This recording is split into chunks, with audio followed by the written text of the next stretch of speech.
آپ کو آگاہ کریں گے تحصیل شجاعت سے ڈویژنل رپورٹر فہیم بشیر کی رپورٹ کے مطابق ملتان میں دریائے چناب کے مقام پر اونچے درجے کے سیلاب کا ہائی الرٹ جاری کر دیا گیا ہے۔ سیلابی صورتحال کے پیش نظر تحصیل شجاعت کی 17 پنجاب کی ٹیمیں امداد کے لیے پہنچ گئی ہیں۔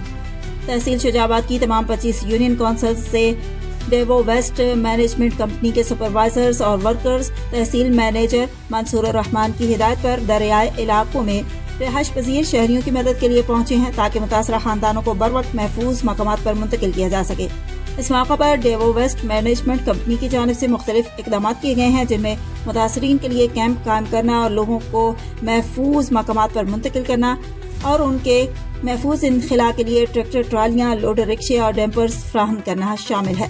ان کے ذریعے متاثرہ افراد کے گھریلو سامان اور مویشیوں کو بھی محفوظ مقامات تک منتقل کیا جا رہا ہے۔ تحصیل مینیجر منصور الرحمان نے اس موقع پر کہا کہ مشکل کی اس گھڑی میں ہمارا فرض ہے کہ ہم اپنے بھائیوں کی مدد کے لیے ہر ممکن کوشش کریں اور انہیں تنہا نہ چھوڑیں۔ مزید سیلابی صورتحال اور تازہ ترین خبروں کے لیے میو نیوز کو سبسکرائب کریں، لائک اور کمنٹس کریں اور بیل آئیکن دبائیں تاکہ بر وقت اپڈیٹس آپ تک پہنچ سکیں۔